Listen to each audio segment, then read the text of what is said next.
China ரொம்பவே கெஞ்சி இருக்கு ஒரு விஷயத்துக்காக இந்தியா கிட்ட. அதாவது இந்தியாவுக்கும் சீனாவுக்குமான நேரடி வான்வழி போக்குவரத்தை தயவு செஞ்சு திறந்து விடுங்க அப்படின்ற மாதிரி ரொம்பவே சீரியஸான ரெக்வஸ்ட்டாக முன் வச்சுருக்காங்க. இதை ஏன் சீரியஸ்னு சொல்லுதோம் அப்படின்னா, கிட்டத்தட்ட 4 வருஷமாக இது குறித்து அவங்க இந்தியா கிட்ட கேட்டுக்கிட்டே இருக்காங்க. ஆனால் இந்தியா நோ சொல்லிட்டாங்க. அந்த நோ சொல்கிறதுக்கான மூல காரணமே கோவிட்-19லேருந்து தான் ஆரம்பிக்கி. கோவிட்-19 அப்படின்ற ஒரு விஷயமே சைனாவில் இருக்கக்கூடிய ஊஹான் லெபார்ட்டரியில் கிரியேட் பண்ணி தான் உலகம் முழுக்க பரப்பி விடப்பட்டுச்சுன்ற உண்மை வெளியே வந்தது.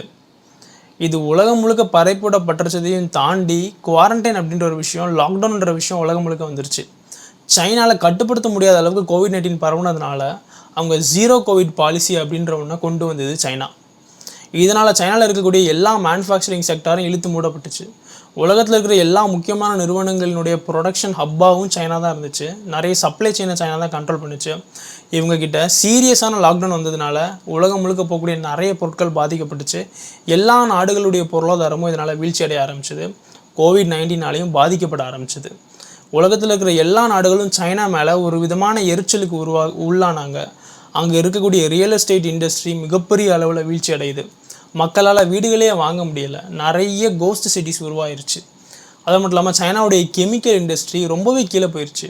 சைனா கெமிக்கலுக்கு தான் ஃபேமஸ்ஸு. ஆனால் கெமிக்கல் இண்டஸ்ட்ரியே ஃபால் டவுன் ஆகி ஒன்றுமே இல்லாமல் போகுது. சைனா முழுக்க அதிருப்தி, வேலைவாய்ப்பின்மை, சைனாவுடைய பொருளாதாரம் அதல பாதாளத்துக்கு போயிடுச்சு. இந்த மாதிரியான நிறைய விஷயங்கள்னால நாட்டில் இருக்கிற மக்களுக்கு அந்த அதிபர் மேலே ரொம்பவே வெறுப்பு வர ஆரம்பிச்சிருச்சு. ரொம்பவே அதிருப்தி நாடு முழுக்க உருவாக ஆரம்பிச்சிருச்சு. இதை எப்படிடா சமாளிக்கிறதுன்னு ஷி ஜின்பிங்குக்கு ஒன்றுமே தெரியல. சைனாவோட அதிபர் ஷி ஜின்பிங் தான். அங்கே எலெக்ஷன்லாம் எதுவுமே நடக்காது.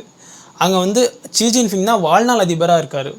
அதனால் அவர் மேலே அதிருப்தி வந்தால் நாடு முழுக்க பெரிய பிரச்சனை ஆயிரும்னு சொல்லிட்டு அவருக்கு எதுனா பேசின அந்த நாட்டினுடைய ஒரு சில துறைகளில் இருக்கிற அதிகாரிகளெல்லாம் பிடிச்சி ஜெயிலில் போட்டார். மக்கள்கிட்ட ஷி ஜின்பிங் இன்னமும் பவர்ஃபுல்லான ஆளாக தான் இருக்கார் அப்படின்னு காமிச்சிக்கிறதுக்காக எல்லா அண்டை நாடுகளையும் உரண்டெழுக்க ஆரம்பித்தார். குறிப்பாக இந்தியா கிட்ட அவர் ரொம்பவே அதிகமான இந்த எல்லையோரத்தில் நடக்கக்கூடிய சீண்டல்களை சைனா பண்ண ஆரம்பிச்சிது. கல்வான் பள்ளத்தாக்கில் நடந்த தாக்குதல் நம்ம எல்லாருக்குமே தெரியும். 20 இந்திய இராணுவ வீரர்கள் கொல்லப்பட்டாங்க. சீன வீரர்கள் அவங்களுடைய கம்பில் ஒரு விதமான ஒரு இரும்பு மாதிரியான விஷயங்களை சுற்றி இந்திய இராணுவ வீரர்களை தாக்க ஆரம்பித்தாங்க. அதில் 20 பேர் இறந்து போனாங்க அப்படின்றது. இந்தியா மாதிரியான ஜனநாயக நாட்டில் இந்த மாதிரியான விஷயத்தெல்லாம் ரொம்ப டிரான்ஸ்பரண்ட்டாக பண்ணிடுவாங்க. ஆனால் சைனா ஒரு சர்வாதிகார நாடு அப்படின்றதுனால அங்கே எத்தனை பேர் இறந்தாங்க அப்படின்ற உண்மையவே அவங்க சொல்லலை. ஆனால் அமெரிக்காவோட இன்டெலிஜென்ஸ் ரிப்போர்ட் இந்தியாவை காட்டிலும் 2 மடங்கு சேதம், அதாவது 40 பேருக்கும் மேற்பட்டவங்க இறந்து போனாங்க அப்படின்ற மாதிரி சொல்லுது. ஆனால் சீனா எதையும் வெளியே சொல்லலை. ஆனால் சீனா சைடு இந்தியாவை விட பெரிய பாதிப்பு ஏற்பட்டுச்சு. இதனால் சீனாவுக்கு இந்தியா தக்க பதிலடி கொடுத்துன்னே வச்சுக்கலாம். ஆனால் அதுக்கப்புறம் சீனா தொடர்ந்து எல்லையோரங்களை நிறைய டெவலப்பிங் பண்ண ஆரம்பித்தாங்க. இன்ஃப்ராஸ்ட்ரக்சர் டெவலப்மெண்ட், பாலம் போடுறது, ரயில்களை விடுறது, இந்த மாதிரியான நிறைய விஷயங்கள். அதையும் தாண்டி அவங்களுடைய வீரர்கள் அங்கே குவிச்சாங்க. ஆனால் இந்தியா சீனா கிட்ட பற்றி கேட்கும்போது அப்படிலாம் நாங்கள் எதுவுமே பண்ணலன்னு சொல்லிடுவாங்க. ஆனால் இன்டெலிஜென்ஸ் ரிப்போர்ட்டாக இருக்கட்டும், சேட்டலைட் ஃபோட்டோவாஸாக இருக்கட்டும், இதை வெளிப்படையாக இந்தியாவுக்கு காமிச்சு கொடுத்துருச்சு.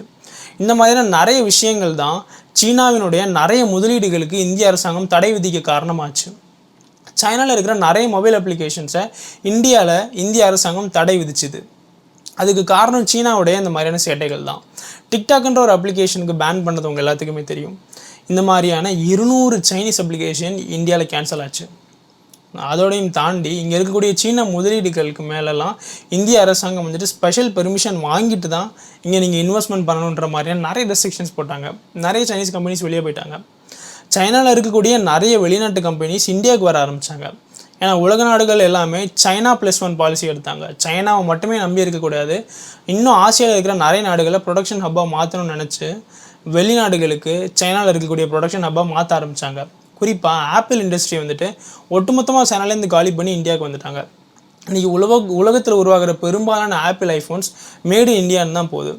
அந்தளவுக்கு நிறைய இண்டஸ்ட்ரீஸ் வியட்நாம் மாதிரியான நாடுகள், இந்தோனேஷியா, இந்தியான்னு சைனாலேருந்து வர ஆரம்பிச்சிட்டாங்க.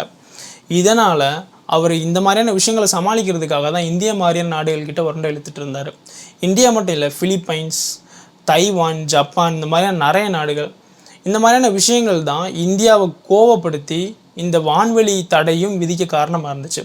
வான்வெளி தடைனா இந்தியாவிலேருந்து நம்ம சைனாவுக்கு போகணுன்னா டேரெக்டாக போயிட முடியாது. அதாவது இப்போ நம்ம சென்னையிலேருந்தோ, நியூ டெல்லியிலேருந்தோ, பாம்பேலேருந்தோ, பெங்களூர்லேருந்தோ சைனாவில் இருக்கிற இப்போ ஷாங்காய்க்கோ இல்லை சைனாவில் இருக்கிற பெய்ஜிங்க்கோ இல்லை குவான்சோக்கோ போகிறோம் அப்படின்னா 6 மணி நேரம் தான் ஆகும். 6லேருந்து 7 மணி நேரம் ஆகும். ஆனால் இந்தியா விதிச்சிருக்க இந்த தடையால் இந்தியர்கள் அங்கே ட்ராவல் பண்ணணுனாலோ இல்லை அங்கேருந்து இங்கே ட்ராவல் பண்ணணுனாலோ ரொம்பவே கஷ்டமாயிடுச்சு. 12 மணி நேரம் ட்ராவல் பண்ண வேண்டியதாக இருக்குது கனெக்டிங் ஃப்ளைட்டில். இங்கேருந்து தோஹாக்கு, மஸ்கட்டுக்கு, இல்லைன்னா துபாய்க்கு, ஹாங்காங்கோ போய் தான் மெயின்லேண்ட் சைனாக்கு போகிற மாதிரி இருக்குது. இதனால் பொருட்செலவு, நேர செலவு எல்லாமே அதிகமாக இருக்குது.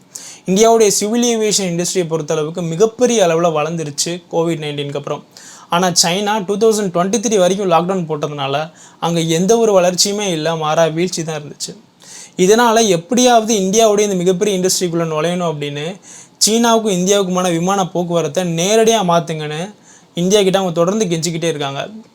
ஆனால் எல்லையில் நீங்கள் பண்ணுற அட்டூழியத்தை எப்போ நிறுத்துறீங்களோ அப்போ தான் நாங்கள் இதுக்கான பெர்மிஷனை கொடுப்போம் அப்படின்னு இந்தியாவில் இருக்கிற விமான போக்குவரத்து துறையாக இருக்கட்டும், டிஃபென்ஸ் மினிஸ்ட்ரியாக இருக்கட்டும், இந்தியாவில் இருக்கக்கூடிய எக்ஸ்டர்னல் அஃபேர்ஸ் மினிஸ்ட்ரி இவங்கெல்லாம் ஸ்ட்ரிக்டாக சொல்லிட்டாங்க. அதனால் இப்போ சீனா வந்துட்டு விழிப்புதுங்கி நிற்கிது அப்படின்னே சொல்லலாம். ஏன்னா இது ஒரு மிகப்பெரிய பொருளாதாரம். இதை அவங்க யூட்டிலைஸ் பண்ணிக்கிட்டாங்கன்னா அவங்களோட இண்டஸ்ட்ரி கொஞ்சமாவது மீண்டு வரதுக்கான வாய்ப்பு இருக்குது. ஆனால் சீனா பண்ணுற சேட்டைகளை நிறுத்தாமல் இந்த தடைகள் நீக்கப்படாதுன்னு இந்தியா ஸ்ட்ரிக்டாக சொல்லியிருக்காங்க. நம்ம உட்காந்து பேசி இதுக்கு ஒரு சொல்யூஷன் கொண்டு வரலாம், அதுக்கப்புறம் தடையை நீக்கிறத பற்றி யோசிக்கலாம் அப்படின்ற மாதிரி தான் சொல்லியிருக்காங்க. சைனாவோட 0 கோவிட் பாலிசியை பொறுத்த அளவுக்கு முக்கியமான ஒரு விஷயம் என்ன அப்படின்னா, சைனாவுக்கு ட்ராவல் பண்ணுற யாராக இருந்தாலும் சரி 7 நாள் குவாரண்டைனுக்கு அப்புறம் தான் நாங்கள் சைனாக்குள்ளேயே விடுவோம் அப்படின்றது தான் அந்த பாலிசியினுடைய ரொம்பவே முக்கியமான ஒரு விஷயம். சைனாவுக்கு நிறைய டூரிஸ்ட்லாம் போக மாட்டாங்க, பிஸ்னஸ் பீப்புள்ஸ் தான் போவாங்க. அவங்க வந்துட்டு அவங்க போகிறதுக்கான பட்ஜெட்டாக இருக்கட்டும், எங்கே தங்க போகிறாங்க எல்லாத்தையுமே பிளான் பண்ணிவிட்டு கரெக்டான ஒரு டைமுக்கு போய்ட்டு கரெக்டாக வந்துடும் தான் நினைப்பாங்க. ஆனால் இந்த 7 நாள் குவாரண்டைன் அப்படின்றது சைனா கூட பிஸ்னஸே வேண்டாண்டா சாமின்னு சொல்கிற அளவுக்கு எல்லாரையுமே வெறுப்படைய வச்சுது. இதுவும் ஒரு முக்கியமான அங்கே இருக்கக்கூடிய விமான போக்குவரத்து துறை வீழ்ச்சிக்கு காரணமாக இருந்துச்சு. இந்த மாதிரியான நிறைய பிரச்சனைகள், ஏன்னா நம்ம 2020லேயே கோவிட்லேருந்து வெளியே வந்து நார்மல் ஆகிட்டோம். இந்தியா வந்துட்டு ஒரு வளர்ந்து வரக்கூடிய பொருளாதார நாடு, 140 கோடி மக்கள் இருக்காங்க. கோவிட் மாதிரியான நோயெல்லாம் வந்துட்டுனா இந்தியாவோட பொருளாதாரம் போயிடும், பாதி மக்கள் தொகை போயிடும், இப்படின்லாம் உலகம் முழுக்க பரப்பி விட்டாங்க. ஆனால் இந்தியா எல்லாத்துலேருந்தும் மீண்டு வெளியே வந்தாங்க. இங்கே இருக்கக்கூடிய எல்லா குடிமகன்களுக்கும் நம்ம இலவசமாக தடுப்பூசி கொடுத்தோம். இந்தியாவுக்கு மட்டும் இல்லை, ஆஃப்ரிக்காவுக்கும் நம்ம வந்து உதவி பண்ணோம் மிகப்பெரிய அளவில். யாரெல்லாம் கோவிட்-19 கஷ்டப்படுறாங்களோ எல்லாத்துக்கும் இந்தியா வாரி வழங்குச்சு. ரொம்பவே சீக்கிரமாக கோவிட்-19லேருந்து வெளியே வந்துருச்சு. நம்மளுடைய பொருளாதாரமும் எங்கேயோ போயிடுச்சு கோவிட்-19க்கு அப்புறம்.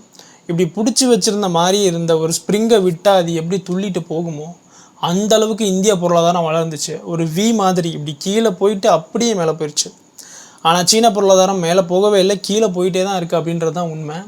அதனால தான் அங்கே வேலைவாய்ப்பின்மை உள்பட நிறைய பிரச்சனைகள் வந்துருச்சு.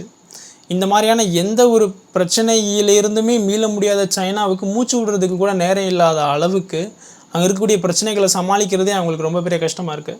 அதையும் தாண்டி உள்நாட்டில் ஏற்பட்டிருக்கக்கூடிய நிறைய ஆட்டோனமஸ் ப்ரொவின்ஸ் பிரச்சனை, உய்கூர் முஸ்லீம்ஸ் இருக்கக்கூடிய பகுதியான ஒரு சைனா பகுதி இருக்குது, ஹாங்காங் ஒரு பக்கம், தைவான் ஒரு பக்கம், அது திபெத் ஒரு பக்கம். இது எல்லாமே ஆட்டோனமஸ் ரீஜியன் தான். மெயின்லேண்ட் சைனான்னு சொல்லப்படக்கூடியது ஒரு சின்ன பகுதி தான். இந்த எல்லா தலைவலியுமே சீனா சமாளிக்கிறதுனால எப்படியாவது எங்களுக்கு இந்த பெர்மிஷனை கொடுத்துருங்க, இந்த வகையிலையாவது நாங்கள் வந்துட்டு ஒரு மூச்சு விடுறதுக்கான டைம் எங்களுக்கு கொடுங்கன்ற மாதிரி கேட்டிருக்காங்க. ஆனால் இந்தியா நெத்தியில் அடித்த மாதிரி ஸ்ட்ரிக்டாக சொல்லிட்டாங்க, நீங்கள் என்னைக்கு இந்த பிரச்சனையெல்லாம் பண்ணாமல் இருக்கீங்களோ அன்னைக்கு தான் நாங்கள் பெர்மிஷன் தருவோம், அதுவும் யோசித்து தான் தருவோம்னு சொல்லிட்டாங்க. இது இந்தியா எடுத்துக்கக்கூடிய ஒரு போல்டான மூவ் அப்படின்றது தான் உண்மை. நம்ம சேனலை சப்ஸ்கிரைப் பண்ணாமல் பார்க்குறவங்க சப்ஸ்கிரைப் பண்ணிக்கிடுங்க. நன்றி.